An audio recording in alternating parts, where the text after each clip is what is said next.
Sir നമസ്കാരം. നമസ്കാരം. മുൻ മുഖ്യമന്ത്രി പിണറായി വിജയന്റെ രക്ഷാപ്രവർത്തനങ്ങളുമായി ബന്ധപ്പെട്ടുള്ള വാർത്തകളും അത്തരം പ്രവൃത്തികൾക്ക് കൃത്യമായ രീതിയിൽ തന്നെ നിയമപരമായി മറുപടി കൊടുക്കും എന്ന ഇപ്പോഴത്തെ മുഖ്യമന്ത്രിയായ വി.ഡി. സതീശന്റെയും ആഭ്യന്തര വകുപ്പ് മന്ത്രിയായ രമേശ് ചെന്നിത്തലയുടെയും ഉറച്ച നിലപാടിൽ പിണറായി വിജയന്റെ രക്ഷാപ്രവർത്തകരായി നിന്ന പോലീസുകാരും അന്നത്തെ ക്രമസമാധാന ചുമതലയുണ്ടായിരുന്ന ADGP MR അജിത് കുമാറുമെല്ലാം അക്ഷരാർത്ഥത്തിൽ മുട്ടിടിച്ച് മുണ്ടിൽ മുള്ളുന്ന അവസ്ഥയിലേക്ക് കാര്യങ്ങൾ മാറിയിരിക്കുന്നു. ആലപ്പുഴയിൽ വച്ചുണ്ടായ രക്ഷാപ്രവർത്തനത്തിൽ ഇപ്പോഴത്തെ MLA ആയ AD തോമസ് അടക്കമുള്ള ആളുകളെ മുഖ്യമന്ത്രിയുടെ ഗൺമാൻ അടക്കമുള്ള സുരക്ഷാ ഉദ്യോഗസ്ഥരടക്കമുള്ള ആളുകൾ തല്ലിച്ചതയ്ക്കുന്ന കാഴ്ച തത്സമയം നമ്മളെല്ലാവരും ദൃശ്യമാധ്യമങ്ങളിലൂടെ കണ്ടറിഞ്ഞതാണ്. എന്നിട്ടും അവിടെ നടന്നത് രക്ഷാപ്രവർത്തനമാണ് എന്ന് തിരുത്താൻ അധികാരമുള്ള ഒരാളെ, തൻ്റെ പ്രജകളെ പോലീസ് തല്ലിച്ചതയ്ക്കുമ്പോൾ, അകാരണമായി തല്ലിച്ചതയ്ക്കുമ്പോൾ അത് തിരുത്താൻ അധികാരവും അവകാശവുമുള്ള മുഖ്യമന്ത്രി പോലും, ആഭ്യന്തര വകുപ്പ് മന്ത്രിയായിരുന്ന മുഖ്യമന്ത്രി പറഞ്ഞത് അത് രക്ഷാപ്രവർത്തനമാണ് എന്നുള്ളതാണ്. ആ രക്ഷാപ്രവർത്തനത്തിൽ പങ്കെടുത്ത ആളുകളെ സംരക്ഷിക്കുന്നതിന് വേണ്ടി കോടതിയുടെ ഉത്തരവ് പോലും കാറ്റിൽ കീറിയെറിഞ്ഞായിരുന്നു അന്നത്തെ ആഭ്യന്തര വകുപ്പ് മന്ത്രിയും ക്രമസമാധാന ചുമതലയുള്ള ADGP ഒന്നുകൂടി കടത്തി വെട്ടി. കാരണം ആ റിപ്പോർട്ട് തിരുത്താൻ വേണ്ടി തൻ്റെ കീഴിലുണ്ടായിരുന്ന ഉദ്യോഗസ്ഥരെ വിളിച്ചു വരുത്തി ഭീഷണിപ്പെടുത്തി. ഇപ്പോൾ ADGPക്ക് എതിരെയും കൃത്യമായ രീതിയിൽ നടപടിക്രമത്തിന് ഒരുങ്ങുന്നു എന്ന് പറയുമ്പോൾ 5 ഉദ്യോഗസ്ഥന്മാരുടെ രക്ഷാപ്രവർത്തനത്തിൽ പങ്കെടുത്ത 5 ഉദ്യോഗസ്ഥന്മാരുടെ കാര്യം തീരുമാനമായിരിക്കുന്നു. തൊപ്പിതെറിക്കും, പെൻഷൻ പോലും വാങ്ങിക്കാൻ പറ്റാത്ത അവസ്ഥയിലേക്ക് കാര്യങ്ങൾ നീങ്ങും. ADGPക്ക് എതിരെയും കൃത്യമായ നിയമ നടപടികൾ ഉണ്ടാകും എന്നാണ് മനസ്സിലാക്കാൻ കഴിയുന്നത്. ഈ ADGP അടക്കമുള്ള ആളുകളുടെ ക്രമക്കേടുകൾ പലവട്ടം ചൂണ്ടിക്കാണിച്ചിട്ടുള്ള ഒരു മാധ്യമ പ്രവർത്തകൻ എന്ന രീതിയിൽ എങ്ങനെയാണ് നന്ദകുമാർ സാർ ഇതിനെ വിലയിരുത്തുന്നത്? അതായത് ഒരു ADGP സ്ഥാനത്ത് പോയിട്ട് പോലീസിലെ ഒരു കോൺസ്റ്റബിൾ ആയിരിക്കാൻ പോലും യോഗ്യതയില്ലാത്ത ഒരു ഉദ്യോഗസ്ഥനാണ് ഈ അജിത് കുമാർ എന്ന് പറയുന്നത്. അദ്ദേഹത്തിന് മുമ്പ് ഈ സോളാർ കേസിലെ നായകനായ ബിജു രാധാകൃഷ്ണൻ, ഈ പറയുന്ന ADGP അജിത് കുമാർ ട്രിവാൻഡ്രം കമ്മീഷണറായിരിക്കുമ്പോൾ അദ്ദേഹമാണെന്ന് പറഞ്ഞ് പല സ്ഥലത്തും ഇദ്ദേഹം ബിജു രാധാകൃഷ്ണൻ തട്ടിപ്പ് നടത്തി. അങ്ങനെ പോലീസ് വേഷം ധരിച്ച് ഇദ്ദേഹം തട്ടിപ്പ് നടത്തിയ അവസാനം ഇദ്ദേഹത്തെ പിടിക്കേണ്ട ഒരവസ്ഥ വന്നു. ഈ സന്ദർഭത്തിൽ ക്രൈമാണ് 2006 പ്രസിദ്ധീകരിച്ച ആ ഫോട്ടോയും അതേപോലെ സരിതാ നായരുടെ ഡീറ്റെയിലും ആർക്ക് കൊടുക്കുന്നത്? ഈ അജിത് കുമാറിന് കൊടുക്കുന്നത്. അതിലും രശ്മി കൊലക്കേസുമായി ബന്ധപ്പെട്ട്, അതായത് ബിജു രാധാകൃഷ്ണന്റെ ഭാര്യ രശ്മിയെ കൊന്ന കേസിലെ സുപ്രധാനമായിട്ടുള്ള കേസ് തെളിയിക്കേണ്ട ഒരാളായിരുന്നു ഈ പറയുന്ന അജിത് കുമാർ. എന്നാൽ ഇവരെ രണ്ടുപേരെയും പിടികൂടപ്പെട്ടപ്പോൾ ഈ പറയുന്ന നമ്മുടെ സരിതാ നായരിൽ ഇദ്ദേഹം വല്ലാതെ താല്പര്യപ്പെടുകയും അങ്ങനെ ഇവർ കേസിൽ നിന്ന് രക്ഷപ്പെടുകയും ചെയ്തു. രശ്മി കൊലക്കേസിൽ യാതൊരു തരത്തിലും വരെ അകത്താക്കാനോ വേറെ ഒന്നിനും ഇദ്ദേഹം ശ്രമിച്ചില്ല. പിന്നീട് രശ്മി കൊലക്കേസിൽ ഉമ്മൻചാണ്ടി സർക്കാർ നടപടിയെടുത്തപ്പോൾ സരിതാ നായരെ രക്ഷപ്പെടുത്തിക്കൊണ്ടുള്ള നടപടികളെല്ലാം ചെയ്തിട്ടുള്ളത് ഈ പറയുന്ന അജിത് കുമാറാണ്. അജിത് കുമാർ ചെയ്യാൻ കാരണം സരിതാ നായരുമായിട്ട് അങ്ങനെ ബന്ധമായിരുന്നു.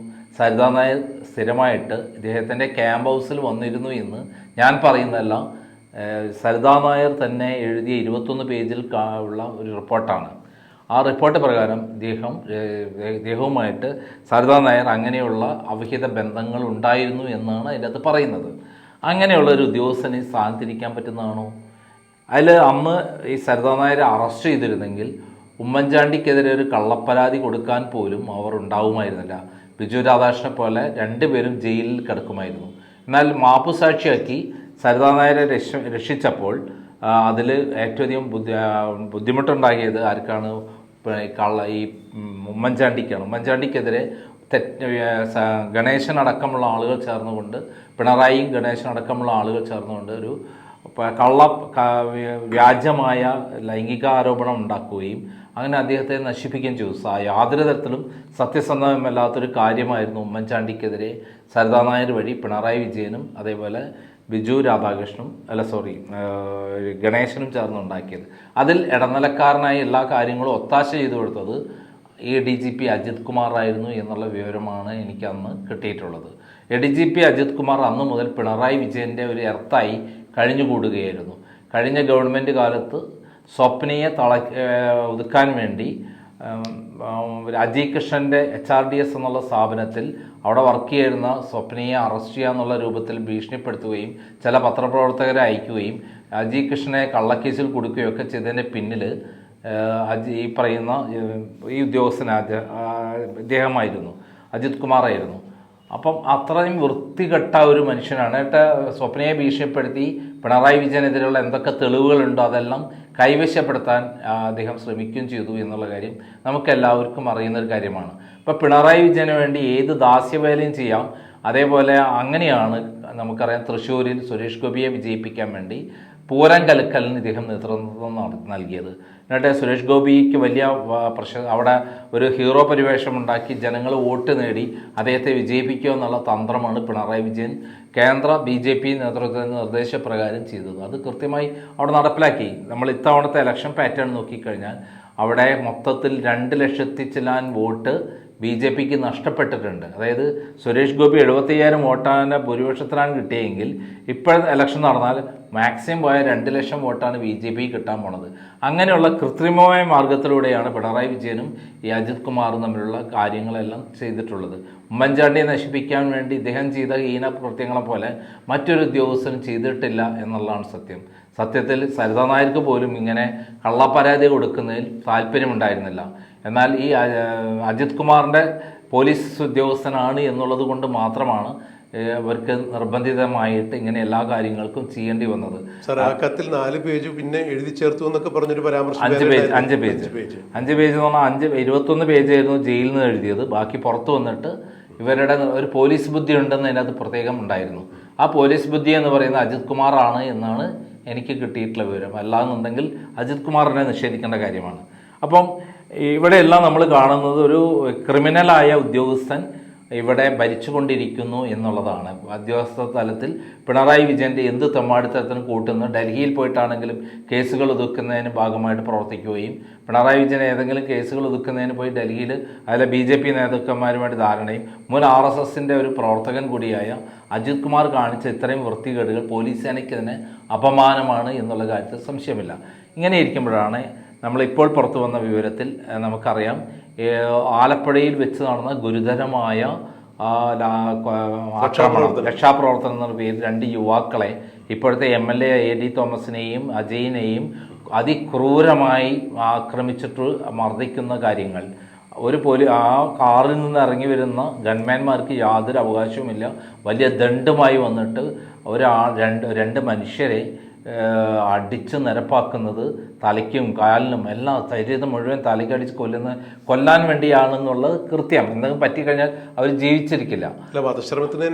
അപ്പം ഇപ്പോൾ അത് അട്ടിമറിക്കാൻ വേണ്ടി ശ്രമം നടത്തിയത് ഇവരെഴുതി കൊടുത്ത റിപ്പോർട്ട്, അന്നത്തെ ആലപ്പുഴ SP എഴുതി കൊടുത്ത റിപ്പോർട്ട് എല്ലാം മാച്ച് തിരുത്തി ഇതിന് മാറ്റം വരുത്തിയത് കൃത്രിമമായി ഉണ്ടാക്കിയ ആൾ അറിയുന്നത് ഈ അജിത് കുമാറാണെന്നുള്ള പുറത്തുള്ള വിവരമാണ് പുറത്തു വന്നിരിക്കുന്നത്. അവരനുസരിക്കാന്നിട്ട് അവര് കാസർഗോട്ടേക്ക് സ്ഥലം മാറ്റി അല്ല, അനുസരിക്കാത്ത ആൾക്കാരെ എന്തും ചെയ്യാൻ പിണറായി വിജയൻ ഉണ്ടല്ലോ. പിണറായി വിജയന് P ശശിയുള്ളപ്പോൾ എന്ത് വൃത്തികേടും കാണിക്കാൻ അദ്ദേഹത്തിന് അനുമതി ഉണ്ടല്ലോ. ഇന്നിപ്പോ PV അൻവർ അത് തന്നെ ഒരു മാധ്യമത്തിലൂടെ വന്ന് പറഞ്ഞിരിക്കുന്നത്. അതായത് അജിത് കുമാറും ഈ മുഖ്യമന്ത്രിയുടെ പൊളിറ്റിക്കൽ സെക്രട്ടറി ആയിരുന്ന P ശശിയും ചേർന്നാണ് ഇത്തരം നാടകങ്ങൾ ആസൂത്രണം ചെയ്തതെന്നാണ് PV അൻവർ പറയുന്നത്. ഇവര് മുഖ്യമന്ത്രിയും P ശശിയും ഈ ADGP MR അജിത് കുമാറും തമ്മിൽ സംസാരിച്ച് ഫോൺ സംഭാഷണം അടക്കം എടുത്ത് പരിശോധിച്ച കൃത്യമായ കാര്യങ്ങൾ പുറത്തു വരുമെന്നാണ് PV അൻവർ ആരോപിച്ചിരിക്കുന്നത്. അല്ല, അത് 100% സത്യമാണ്. കാരണം P ശശിയും പിണറായി വിജയനും അജിത് കുമാറും തമ്മിലുള്ള ഒരു കോക്കസാണ് കേരളം ഭരിച്ചത്. ഇവിടെ ഉണ്ടായിട്ടുള്ള പലർക്കെതിരെയുള്ള കള്ളക്കേസുകൾ, എനിക്കെതിരെയുള്ള കള്ളക്കേസുകൾ, അതേപോലെ ഷാജൻ സ്കറിക്കെതിരെയുള്ള കേസുകൾ, അതേപോലെ KM ഷാജനെതിരെയുള്ള കേസുകൾ, ഇതിലെല്ലാം തന്നെ അജിത് കുമാറിനെയും P ശശിയുടെയും പിണറായി വിജയനെയും കൈകളാണ്. വേറെ ആരുമല്ല അതിൻ്റെ അകത്ത് ഇത്തരം കള്ളക്കേസ് എടുക്കുന്നതിൽ പ്രവർത്തിച്ചിട്ടുള്ളത് എന്നുള്ള കാര്യത്തിൽ യാതൊരു സംശയമില്ലാത്ത കാര്യമാണ്. ഇനി എൻ്റെ നേരിട്ടുള്ള ഒരു രംഗം ഈ അജിത് കുമാറിലുള്ള ബന്ധം എന്ന് പറയുന്നത്, ആദ്യം ഞാൻ പറഞ്ഞു ട്രിവാൻഡ്രത്ത് അദ്ദേഹം കമ്മീഷണറായിരിക്കും. അദ്ദേഹത്തെ പോലെ തോന്നിക്കുന്ന ബിജു രാധാകൃഷ്ണൻ പലയിടത്തും അജിത് കുമാർ എന്ന് പറഞ്ഞ് തട്ടിപ്പ് നടത്തിയത്. അങ്ങനെയാണ് ഞാനാണ് തിരുവനന്തപുരത്ത് ഫോട്ടോ കൊടുത്തിട്ട് അയാളെ പിടിപ്പിക്കാൻ ഉള്ള സഹായം ചെയ്ത് കൊടുത്തത്. പിന്നീട് ഒരിക്കലും ഞാൻ എറണാകുളത്ത് നിന്ന് അജിത് കുമാറിനെ കാണുക, എൻ്റെ പേരിൽ ക്രൈം നന്ദകുമാർ എന്ന് പറഞ്ഞിട്ട് ഇടുക്കിയിലുള്ള ചില ആളുകൾ എറണാകുളത്ത് വെച്ച് പിന്നെ ഞാനാണെന്ന് പറഞ്ഞിട്ട് ബ്ലാക്ക്മെയിൽ ചെയ്ത് പൈസ മേടിക്കാൻ ശ്രമിച്ചു. ഇത് ഞാൻ അറിഞ്ഞിട്ട് ഒരു പരാതി ഞാൻ അദ്ദേഹത്തിന് കൊടുത്തു. അദ്ദേഹം എന്ത് ചെയ്തു, അദ്ദേഹത്തോട് ഞാൻ അദ്ദേഹത്തിന് അറിയാൻ ഞാൻ മുമ്പ് അദ്ദേഹത്തെക്കുറിച്ച് സരിതാ നായരുമായി ബന്ധപ്പെട്ട വിഷയങ്ങൾ ഞാൻ പബ്ലിഷ് ചെയ്തിട്ടുണ്ടെന്നുള്ളത്. അദ്ദേഹം അത് എന്നോട് ചോദിക്കുകയും അദ്ദേഹം അതിൻ്റെ വ്യക്തിപരാഗം തീർക്കാൻ വേണ്ടി കേസ് എന്ത് ചെയ്തു, എറണാകുളത്ത് ഫയൽ ചെയ്യുന്നതിന് വരെ ഇടുക്കിക്കാണ് അദ്ദേഹം അയച്ചത്. ഇവിടെ രജിസ്റ്റർ ചെയ്യേണ്ട ഇവിടെ നടന്നൊരു സംഭവത്തിൽ എങ്ങനെ ഇടുക്കിയിലുണ്ടാവുക? എൻ്റെ പേരിൽ ക്രൈം നന്ദകുമാർ പറഞ്ഞിട്ട് ബ്ലാക്ക്മെയിൽ ചെയ്ത് പണം വാങ്ങാൻ ശ്രമിച്ച ധാരാളം സംഭവങ്ങൾ കേരളത്തിലുണ്ടായിട്ടുണ്ട്. ഞാൻ ജീവിതത്തിൽ ഇന്നേ വരെ ഒരാളോട് ഒരു രൂപ ചോദിക്കുകയോ പറയുകയോ ചെയ്യാത്ത ഒരാളെ ചെയ്യാൻ താല്പര്യമില്ല. എനിക്ക് ആ പൈസ, അങ്ങനെ ഒരു പൈസ വേണ്ടതന്നെ. എന്നാൽ ക്രൈമിൻ്റെ പേരും പ്രശസ്തിയും ഉപയോഗിച്ച് വ്യാജ ക്രൈമുകാരും വ്യാജ ക്രൈം ഇറങ്ങിയുള്ള ആൾക്കാരും അശ്ലീല ക്രൈം ഇറക്കിയിട്ടുള്ള ആൾക്കാരുകളും അതേപോലെ ഇത്തരത്തിലുള്ള വ്യാജമായി ക്രൈം നന്ദകുമാറിൻ്റെ പല ആളുകളെയും ഭീഷണിപ്പെടുത്തി പൈസ മേടിച്ചതിൻ്റെ വ്യക്തമായ തെളിവുകൾ എൻ്റെ അടുത്ത് കിട്ടിയപ്പോഴാണ് ഞാൻ പരാതി കൊടുത്തത്. അതിൻ്റെ ഈ ബ്ലാക്ക് മെയിലിങ്ങിന് ഇരയായ ആളാണ് എന്നെ അറിയിക്കുന്നത്. അപ്പോഴാണ് മനസ്സിലായത് ഞാനല്ല എന്നുള്ളത്, ഞാൻ ഇതിനകത്ത് യാതൊരു ബന്ധവുമില്ല എന്നുള്ളത്. മുമ്പ് നമുക്കറിയാലോ, പ്രിയങ്ക എന്ന് പറയുന്ന നടി കാവേരി എന്ന് പറയുന്ന സിനിമാ നടിയെ ബ്ലാക്ക്മെയിൽ ചെയ്ത് ക്രൈം നന്ദകുമാറിന് വേണ്ടി ഇത്ര പൈസ 5 ലക്ഷം രൂപ വേണമെന്ന് ആവശ്യപ്പെട്ട കാര്യവും അത് അവർ പിന്നീട് അറസ്റ്റ് ചെയ്യപ്പെട്ട കാര്യം, അതിൽ പിന്നീട് ഗണേശ് ഇടപെട്ടിട്ട് കേസിൽ വ്യക്തമായി തെളിവുകൾ ശേഖരിക്കാതെ, ഫോൺ സംഭാഷണം ശേഖരിക്കാതെ, ഫോൺ റെക്കോർഡുകൾ ശേഖരിക്കാതെ കേസ് തള്ളിപ്പോയി. അതുപോലെയുള്ള സംഭവങ്ങൾ കേരളത്തിലുണ്ടായിട്ടുണ്ട്. എൻ്റെ പേരും പ്രശസ്തിയും ഉപയോഗിച്ച് പല ആളുകളും പേടിപ്പിച്ച്, പലർക്കും പേടിയാണ് ക്രൈം എന്ന് പറഞ്ഞാൽ, അപ്പോൾ ആ ക്രൈമിൽ പ്രസിദ്ധീകരിക്കുമെന്ന് പറഞ്ഞിട്ടാണ് പല തട്ടിപ്പ് നടത്തിയിട്ടുള്ളത്. അപ്പോൾ അങ്ങനെയുള്ള ഒരു സംഭവത്തിൽ നമ്മുടെ അദ്ദേഹത്തോട് ഞാൻ കാര്യം പറഞ്ഞിട്ട് അദ്ദേഹം എന്ത് ചെയ്തു വെച്ചാൽ നേരെ അധികാരപരിധി ഇല്ലാത്ത ഇടുക്കിയിൽ കൊണ്ടുപോയി കേസെടുപ്പിച്ചു. ഇതാണ് അദ്ദേഹത്തിൻ്റെ സ്വഭാവം. അപ്പം അദ്ദേഹം പക്ക ക്രിമിനലായ പോലീസ് ഉദ്യോഗസ്ഥനായി ഇരിക്കാൻ യാതൊരു പറ്റാത്ത ഒരു പെൺപിടിയനായ സ്ത്രീകളെ തൻ്റെ ക്യാമ്പസിലെ വിളിച്ചു വരുത്തി തൻ്റെ കാര്യങ്ങൾക്ക് ഉപയോഗിക്കുന്ന ഒരു ഉദ്യോഗസ്ഥനാണ്. അപ്പോൾ അദ്ദേഹത്തെക്കുറിച്ചിട്ട് ഇപ്പോൾ ഏറ്റവും പുതിയ ഒരു വിവരം എൻ്റെ കയ്യിൽ കിട്ടിയിട്ടുള്ളത്, അദ്ദേഹം ഡ്രഗ് ബിസിനസ്സുമായി ബന്ധപ്പെട്ട് അദ്ദേഹം നടത്തിയിട്ടുള്ള ഇടപാടുകളെക്കുറിച്ചുള്ള ഒരു വലിയ പരാതി എൻ്റെ കയ്യിൽ കിട്ടിയിട്ടുണ്ട്. അത് പരാതി ഇപ്പോൾ എൻഫോഴ്സ്മെൻറ്റ് ഒരാൾ അയച്ചതാണ്. അത് വളരെ ഗുരുതരമാണ്. അദ്ദേഹത്തിൻ്റെ ഭാര്യയും ഇൻവോൾവ് ആണെന്ന് പറഞ്ഞിട്ടാണ് ആ കത്തിലുള്ളത്. അതിനെപ്പറ്റി കൂടുതൽ വിവരങ്ങൾ പ്രത്യേക എപ്പിസോഡായി ഞാൻ പ്രത്യേകം പ്രസിദ്ധീകരിക്കും. പഠിച്ചുകൊണ്ടിരിക്കുകയാണ്. ഇതാണ് അജിത് കുമാർ എന്ന് പറയുന്ന പിണറായി വിജയൻ്റെ വലങ്കൈ, പി ശശിയുടെ വലങ്കൈ ആയി പ്രവർത്തിച്ചുള്ള ഉദ്യോഗസ്ഥൻ. കേരളത്തിൽ പിണറായി വിജയന് വേണ്ടി എന്ത് വൃത്തികേടും കാണിക്കാൻ വേണ്ടി ഏതറ്റം വരെയും പോയി നിയമവിരുദ്ധമായ പ്രവർത്തികൾ ചെയ്തുകൊണ്ടിരിക്കുന്ന ഒരാളാണ് ഈ അജിത് കുമാർ എന്നുള്ളതാണ് ഞാൻ പറഞ്ഞു വരുന്നത്. പക്ഷെ സാർ, ഇതിൽ അജിത് കുമാറൊക്കെ പെട്ടൊരു കാര്യമുണ്ട്. കാരണം അജിത് കുമാറിൻ്റെ അടുത്തേക്ക് ഈ പ്രാഥമിക റിപ്പോർട്ടുകൾ തെളിവടക്കം എത്തിക്കുമ്പോൾ അന്ന് ആ ഉദ്യോഗസ്ഥന്മാർ ചെയ്തത്, DYSP അടക്കമുള്ള ആ ഉദ്യോഗസ്ഥന്മാർ ചെയ്തത് അതിൻ്റെ എല്ലാം കൃത്യമായ ഫോട്ടോസ്റ്റാറ്റുകളും സ്കാനിങ് കോപ്പികളും അവരെടുത്തു വച്ചിട്ടുണ്ടായിരുന്നു. ഈ റിപ്പോർട്ട് തിരുത്തിയപ്പോൾ ഈ 2 റിപ്പോർട്ടുകളും കൂടി അവർ കോടതിക്ക് സബ്മിറ്റ് ചെയ്യുന്നുള്ള അവസ്ഥ വന്നപ്പോൾ ഇപ്പോൾ അജിത് കുമാറിൻ്റെ തൊപ്പി തെറിക്കും എന്നുള്ള അവസ്ഥയിലേക്ക് കാര്യങ്ങൾ നീങ്ങുന്നു. ഇങ്ങനെ ഒരു നീക്കം അജിത് കുമാറും പ്രതീക്ഷിച്ചിരുന്നില്ല. അവർ എഴുതിയ റിപ്പോർട്ട് കൊടുക്കുമ്പോൾ ആ റിപ്പോർട്ട് തിരുത്തി കഴിഞ്ഞ പിന്നെ അതിന് എവിഡൻസ് ഇല്ല എന്നുള്ളതാണ് അജിത് കുമാറും വിചാരിച്ചിരുന്നത്. മറ്റു ഉദ്യോഗസ്ഥന്മാർക്ക് അറിയാമായിരുന്നു തങ്ങൾ ഇതിൽ ക്രൂശിക്കപ്പെടും, തങ്ങളെ ഇവർ ബലിയാടാക്കുമെന്ന് മനസ്സിലാക്കിക്കൊണ്ട് തന്നെ അവരതിൻ്റെ കൃത്യമായ രേഖകൾ എടുത്തു വച്ചിട്ടുണ്ടായിരുന്നു എന്നുള്ളത് ഇപ്പോൾ വലിയ ഒരു അജിത് കുമാറിനെ സംബന്ധിച്ചിടത്തോളം വലിയ പ്രതിസന്ധിയായി എന്നുകൂടിയാണ് മനസ്സിലാക്കാൻ കഴിയുന്നത്. VD സതീശനും അതേപോലെ രമേശ് ചെന്നിത്തല അങ്ങനെ എന്തെങ്കിലും ഇവർക്ക് അദ്ദേഹത്തിന് അനുകൂലമായി ഇവർക്ക് 2 പേർക്കെതിരെയും ക്രൈം അടക്കം വാർത്തകളുമായി രംഗത്ത് വരും എന്നുള്ള സംശയം. അത്രയും തട്ടിപ്പുകാരനായ വൃത്തികെട്ടവനായ ഒരു ഉദ്യോഗസ്ഥൻ പോലീസ് ഉദ്യോഗസ്ഥ സ്ഥാനത്ത് പോലീസ് സേനയിൽ ഉണ്ടാവരുത് എന്നുള്ളതാണ് സത്യം. കാരണം അത്രയും നെറികേടാണ് ഈ പാവപ്പെട്ട 2 പേരോട് ഈ പറയുന്ന ആൾ കാണിച്ചിട്ടുള്ളത്. സാർ, ഇവിടെ മറ്റൊരു കാര്യം കൂടി ഒന്ന് എടുത്ത് ചോദിച്ചോട്ടെ. കാരണം ഈ മുഖ്യമന്ത്രിയുടെ ഗൺമാനായിരുന്ന ആളുകളാണ് പോലീസ് ഈ കരിങ്കൊടി കാണിച്ചവരെ ആളുകൾ മാറ്റിക്കൊണ്ട് പോയിട്ട് ഇവർ മുഖ്യമന്ത്രിയുടെ പുറകിൽ വന്ന വാഹനത്തിൽ നിന്ന് ഇറങ്ങി വലിയ മുളവടിയായിട്ട് തല്ലി ചതച്ചത്. അങ്ങനെയാണെങ്കിൽ ഇപ്പോൾ വധശ്രമത്തിന് കേസെടുക്കുമ്പോൾ മുഖ്യമന്ത്രി കൂടി ഇതിന് പ്രേരണാകുറ്റത്തിന് മുഖ്യമന്ത്രിക്ക് കൂടി ഈ പ്രേരണാകുറ്റം ഉണ്ടാകില്ലേ? അല്ല, മുഖ്യമന്ത്രിയാണ് 1ാം പ്രതി, അതായത് പിണറായി വിജയൻ. അതായത് അദ്ദേഹം രക്ഷാപ്രവർത്തനത്തിൻ്റെ ഭാഗമായിട്ടാണ് ഈ ആക്രമിക്കുന്നത് എന്ന് പറഞ്ഞുകൊണ്ടുള്ള നടപടി, ഇതിനുള്ള പ്രേരണ കൊടുത്ത അദ്ദേഹമാണ്. അദ്ദേഹത്തിൻ്റെ അംഗരക്ഷകരാണ്, ഗൺമാന്മാരാണ് നിയമവിരുദ്ധമായിട്ട് ഇക്കാര്യത്തിൽ ചാടി വീണത്. അദ്ദേഹത്തിന് അറിവില്ലാതെ ഉള്ള ആൾക്കാരെ ആണെങ്കിൽ, അതായത് അദ്ദേഹത്തിന് അറിയില്ല, അന്ന് എന്തുകൊണ്ട് അദ്ദേഹം സസ്പെൻഡ് ചെയ്തില്ല? അദ്ദേഹം നേരിട്ട് കണ്ടിട്ടുള്ള കാര്യമല്ലേ ഇതെല്ലാം. അപ്പോൾ പിണറായി വിജയന് അറിവും സമ്മതത്തോടും അദ്ദേഹത്തിൻ്റെ പ്രേരണ കാരണവും ഗൂഢാലോചന കാരണവുമാണ് അദ്ദേഹം ഈ കാര്യത്തിൽ ഏർപ്പെട്ടുള്ളത്. നിർബന്ധമായിട്ട് പിണറായി വിജയനാണ് 1ാം പ്രതിയിനകത്ത്.